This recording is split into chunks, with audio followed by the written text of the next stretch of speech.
June 16th, 1943. Captain Jay Zeamer stood in front of his crew. 11 men, misfits, rejects, troublemakers. Nobody wanted them, so they found each other.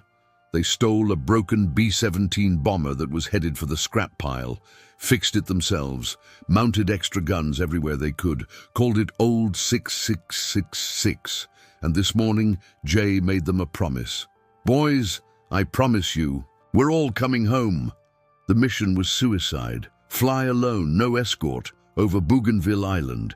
Take reconnaissance photos. The island had over 400 Japanese fighters based there. Command called it the graveyard of the Pacific. Every plane sent there never came back. Jay's crew volunteered anyway. Not because they were brave, but because they trusted each other, and because Jay Zeamer had never broken a promise. They took off at dawn. 5 hours into the mission, the Japanese found them. First came 20 fighters, then 20 more. 40 Zeros swarming one B-17. The sky filled with tracer fire, the sounds of metal ripping, men screaming. Old 666 shuddered with every hit. Joseph Sarnowski, the bombardier, took a 20mm cannon shell to the stomach.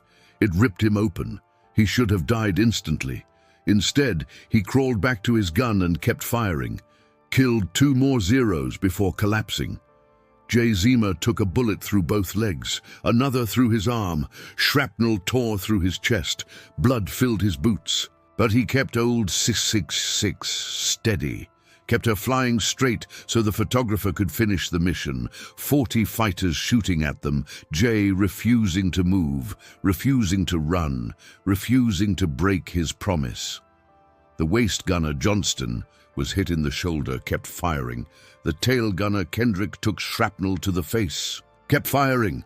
Every man on that crew was wounded, some multiple times. They used up every bullet, every shell, every round of ammunition they had. 2 hours of continuous combat. Old 666 took over 500 hits, but Jay Zeamer kept flying. And slowly, impossibly, the Japanese fighters broke off. They'd run out of ammunition too. Or maybe they couldn't believe what they were seeing. 11 Americans refusing to die. The photographer got every picture, every single one. The mission was complete, but Jay was barely conscious.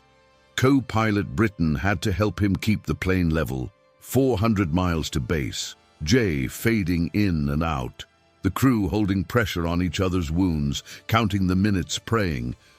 Old 666 landed at base 5 hours later. The ground crew counted the bullet holes and stopped at 500. Every hydraulic system was damaged. 1 engine was dead. 2 more were dying. The landing gear barely deployed. They pulled Jay out of the cockpit first. He'd lost so much blood his skin was white. But before they took him to the hospital, he counted his crew. All 11 men, all alive. Some would spend months recovering. Joseph Sarnowski died 3 days later from his wounds, but he made it home. Jay had kept his promise. Jay Zeamer and Joseph Sarnowski both received the Medal of Honor.